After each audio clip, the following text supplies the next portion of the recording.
Bonjour, je suis Josiane Joyce. Je suis voyante professionnelle depuis 1983. Et comme je suis née à Toulouse, je suis restée dans ma bonne ville rose. Je me suis installée en juillet 1983 et je n'allais pas tarder à faire 33 ans. J'ai commencé à m'intéresser à la voyance, je l'ai déjà expliqué, lorsque ma petite fille, qui n'avait même pas 3 ans, m'a dit un jour « Maman, pourquoi les gens, ils ont plein de lumière autour d'eux ?» Alors un enfant de 2 ans et demi, 3 ans, qui voit de la lumière autour de toutes les personnes, c'est quand même assez étonnant, et voire spectaculaire. Et grâce à des ouvrages que j'ai lus, la bibliothèque qui se promenait dans les quartiers toulousains, j'ai lu énormément de livres et je me suis donc petit à petit formée à la compréhension de ces phénomènes. Bon, tout le monde peut être voyant, nous le savons déjà ça. Quand j'ai commencé, j'étais plutôt guérisseuse. Il me semblait que c'était très important de venir en aide aux gens et de les soigner. Mais au fur et à mesure que le temps passait, je me suis aperçue que j'étais beaucoup plus douée pour le zona, l'eczéma, les maladies de peau en général. J'avais un grand pouvoir d'aider au niveau de la dermatologie. Je me suis même amusée à essayer de rajeunir des personnes ou les faire maigrir. Oui, c'est arrivé, regardez, on ne pourrait pas imaginer que je vais bientôt, enfin j'ai déjà fait 67 ans. Hein, je n'ai pas tellement de rides, ma fille non plus. On pense qu'elle a 15 à 20 ans de moins que l'âge qu'elle paraît. Et moi, si je n'avais pas cette maladie qui m'a obligée à être pendant 5 ans et demi avec des perfusions de cortisone, je ne serais pas aussi déformée que je le suis aujourd'hui. Bref, passons. Donc, il faut des compétences certaines pour devenir voyante. Il ne suffit pas de prendre un paquet de cartes pour faire la voyante. Ça, alors, franchement, vous êtes loin du compte si vous pensez cela. Et puis, ne croyez pas non plus que vous allez gagner des 100 et des 1000. Au bout de 36 ans de carrière même, je peux dire que je suis presque aussi fauchée qu'au début quand j'ai commencé. Mieux, chez les patrons, au moins j'avais un salaire qui tombait régulièrement. Parce qu'avec la TVA, les impôts, les taxes, les assurances et tout ça, croyez-moi. Et alors, si vous ne voulez pas vous déclarer, ça finira mal parce qu'il y aura toujours quelqu'un de jaloux dans votre entourage qui vous déclarera. Donc, à vous de voir si vous pouvez assumer toutes les responsabilités d'un travailleur indépendant. Alors au début, quand de la période de 73 à 83, j'ai fait des expériences, momifier de la viande, faire pousser des graines en les magnétisant pour qu'elles soient plus belles, plus fortes, les plantes. Enfin, c'est le truc habituel, même momifier un œuf. Oui, c'est embêtant parce que quand on n'est pas très riche, on est obligé de le jeter. Et ça n'a vraiment pas... Bon, enfin, au début on fait ça parce qu'on ne sait pas. On croit que c'est comme ça qu'il faut procéder. Non, c'est pas comme ça. Mais moi, quand j'ai commencé, je me suis installée guérisseuse. Et donc, il y avait beaucoup de personnes qui me demandaient « Vous n'êtes pas voyante, j'ai un problème, vous savez, si vous pouviez m'aider. » Et non, je suis guérisseuse, je ne suis pas voyante. J'étais très douée pour les zonas, les eczémas, les pharmaciens du coin m'envoyaient toutes les personnes atteintes de zonas. Mais voyante, non, dans ma famille, jamais de la vie, on allait voir les tireuses de cartes, bohémiennes, liseuses marre de café, tout ce genre de choses. C'était pas dans mes habitudes, ni dans celles de mes proches féminines, disons. Et puis voilà, pour moi, c'était guérisseuse. Hein. Ouais, mais voilà, je n'arrivais à soigner que les maladies de peau. Bon, j'arrivais à soulager les douleurs, mais au bout de 3 à 4 séances. Et ça, je ne pouvais pas supporter que les gens reviennent, ils sont obligés de revenir pour que la douleur disparaisse entièrement, et ils sont obligés de payer. Au début, j'avais demandé une somme habituelle, quoi, l'on demande. Et après, non, je n'y arrivais pas à demander de l'argent. Comme ça, je disais, laissez-moi ce que vous voulez. Et j'ai gagné plus en disant ça qu'en demandant une somme qui était nécessaire, donc, comme je l'ai dit, pour payer mes impôts, mes taxes et autres charges de travailleur indépendant. Et il s'est avéré que, par hasard, j'ai eu l'occasion d'avoir entre les mains un paquet de tarots de Marseille. Et alors je me suis lancée dans l'étude de l'ancien tarot de Marseille avec beaucoup d'intérêt et de passion.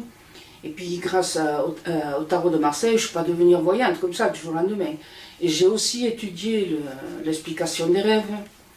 Et ça a pris du temps avant que je décide à devenir uniquement voyante et de laisser un peu tomber guérisseuse.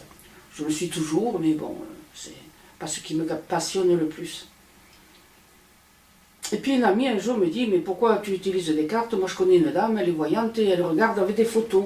Ah bon, les photos, ça faisait à peu près quoi, 7-8 mois, 9 mois que je faisais avec les cartes, mais ça ne me satisfaisait pas. Je faisais en plus de mon travail de guérisseuse, mais pour aider les gens qui me posaient la question. Ah, mais vous avez un paquet de cartes, Madame Joyce, et vous pouvez me dire ce qui va m'arriver? Oui, vous savez, mais je ne suis pas voyante, j'étudie, simplement, voilà, c'est une information personnelle, c'est pas du tout, allez, je ne suis pas voyante, je suis guérisseuse, vous le savez. Ah, mais non, ça ne fait rien. Et, bon, les gens partaient rassurés, réconfortés, et c'était quand même l'essentiel de ce que je voulais faire. Et cette amie me dit, écoute, tu vas essayer avec une photo. Bah, je dis, une photo. Et alors, elle me dit, tu en as une photo? Moi, j'en ai pas, une petite photo d'identité. Et elle me donne la photo de ses petits-neveux. Alors, je fais comme ça, elle met la photo dans le creux de la main, je mets mes mains, et puis je me concentre. On appelle ça aussi la psychométrie, si vous voulez. Et je dis, je ne voyais rien. Je dis, bon, écoute, moi, j'ai ça à te dire. Et puis ça, et puis ça. Mon ami ne disait rien. Et elle me donne une deuxième photo, le deuxième petit cousin. La même chose. Oh, je me sentais ridicule. Oh, j'écoute là, vraiment, franchement, c'est ridicule, c'est pas de la voyance, ça. Tous ces trucs-là, je vais laisser tomber. Et elle me dit, mais non, rassure-toi, tout ce que tu as dit, c'est tout à fait exact. Mais attends, j'ai dit des choses, j'ai dit des mots. Il me dit oui, mais les mots correspondent à des caractères, aux caractères tout à fait exacts. Il est, par exemple, le petit Quentin, il est comme ci, il est comme ça, comme tu as dit. Et ça, tu ne peux pas le savoir. Alors, si tu l'as senti, c'est qu'il te faudrait creuser un peu cette histoire. Donc, j'ai creusé un peu l'histoire et je me suis aperçu que je n'avais plus besoin d'avoir les cartes pour donner de la divination, indiquer des choses du futur aux personnes. Voilà. Donc, vous voyez, pour s'installer voyant ou voyante, il faut beaucoup apprendre, beaucoup comprendre. Il faut aussi énormément d'empathie. Il faut comprendre les personnes, les difficultés qu'elles ont. En fait, dans ma vie, j'ai eu beaucoup de problèmes. Je ne m'en cache pas. Je l'ai déjà indiqué dans des films textes ou des articles sur le blog de mon site www.josianejoyce.com. Et j'ai eu beaucoup de problèmes dans mon enfance, dans ma vie d'adulte, de femme et de mère. Et à l'heure actuelle, pour ma retraite, j'ai une horrible maladie qui m'est tombée dessus. Mais comme je dis toujours, dans ma famille, on a beaucoup de maladies auto-immunes et c'était obligé qu'un jour ou l'autre, cela m'arrive. Quelle que soit l'aide que vous apportez aux autres, ne croyez pas que vous serez récompensé. On doit venir en aide aux autres sans attendre la plus petite récompense, sans attendre le moindre remerciement. Et je pense que j'en ai beaucoup aidé des gens dans ma vie. J'ai déjà expliqué qu'il fallait de l'empathie, parce qu'on avait donc de l'empathie surtout, parce que soi-même on avait vécu des choses difficiles, et très difficiles, très dures. Et donc, on peut donc se mettre à la place des gens. Mais le plus difficile, quand on a quelqu'un devant soi, ou qu'on l'a au téléphone, puisque moi je procède par téléphone, c'est de s'oublier soi-même. Ça, c'est très difficile. À travers la voix de la personne, avec son prénom, son âge et son mois de naissance, je suis capable de lui donner des détails hallucinants de précision. Même parfois, moi-même, j'ai peur de ce que je vois. Je dis, comme c'est possible que tu aies vu ce genre de choses. Et c'est très compliqué d'être voyante. Il faut de l'expérience. Donc déjà, moi, à 33 ans, j'avais une très grande expérience de la vie, malheureusement. Et de l'expérience professionnelle, moi, maintenant, ça fait 35 ans de métier. Donc l'expérience fait la différence, je pense. et quand même certaines cultures, certaines intelligences appliquées aux situations. Vous ne ferez pas une voyance pareille si vous la faites à un chef d'entreprise qui a 800, 2000 ou 3000 employés, que vous la ferez à une factrice, un professeur, un enseignant dans les écoles. Voilà, je crois que j'ai eu à toutes ces années de carrière pratiquement toutes les professions, sauf un président de la République, alors à la retraite ou en cours.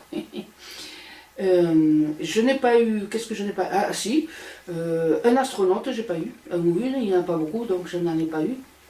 Et après, je crois que j'ai toutes les professions.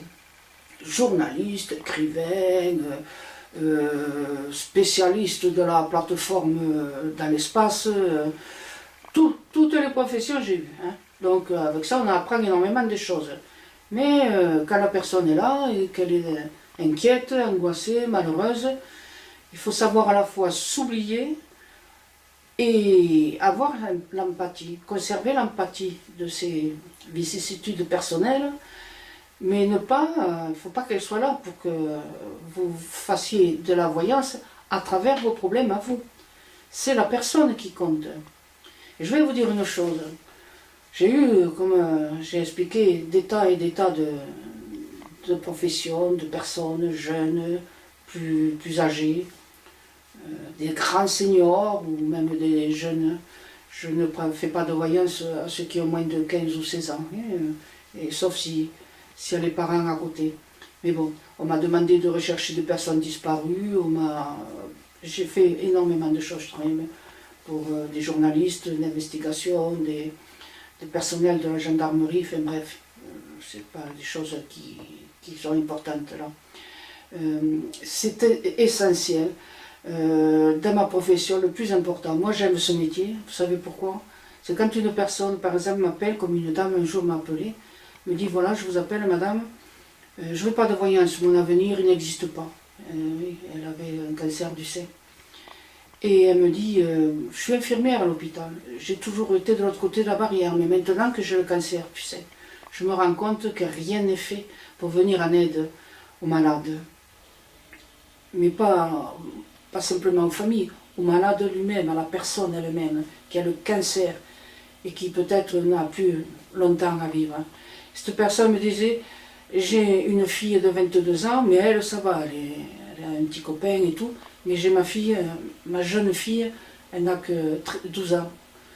Et je voudrais monter une association à l'hôpital, une association d'aide et de soutien aux malades, enfin surtout aux femmes qui sont malades du cancer du sein. Mais si je fais ça, ça me prend beaucoup de temps, énormément de temps. Et ce temps, je ne l'ai plus. Je ne l'ai plus devant moi. Est-ce que je vais... Ma fille... voilà, mon problème, c'est ça. Est-ce que ma fille, un jour, plus tard, quand elle sera grande, ne va pas reprocher que sa maman n'était pas près d'elle, ne s'est pas occupée d'elle? Vous voyez ce genre de questions? C'est ce qui peut vous arriver, si vous voulez être voyant ou voyante. Et là... c'est autre chose que du bavardage de tireuse de cartes, hein, inculte et ignare. Là, il faut vraiment savoir ce qui va être dit. Et heureusement, sur la voix de cette personne, il y avait le prénom et l'âge de sa fille, j'ai pu la rassurer. J'ai dit, vous savez, votre fille, elle va vous admirer. Et plus tard, elle sera directrice d'un hôpital ou une maison de repos, enfin, elle sera dans le domaine hospitalier de la santé. Vous allez en faire une très grande, une très belle et grande personne. Allez-y, madame, faites votre association pour venir en aide aux gens qui ont le cancer du sein. Je n'ai pas eu de nouvelles, elle ne m'a pas rappelé. Et j'espère que ça s'est passé comme je lui avais dit. Ça fait de très nombreuses années, sa fille doit être peut-être déjà directrice d'une structure de santé. Mais elle, ce noble cœur, cette grande personne, cette belle personne, c'est à ce moment-là, à la fin de la consultation, que je sais que je suis bien à ma place de voyante. J'espère que vous aussi, vous parviendrez à être à la hauteur des exigences de cette profession qui est exceptionnelle.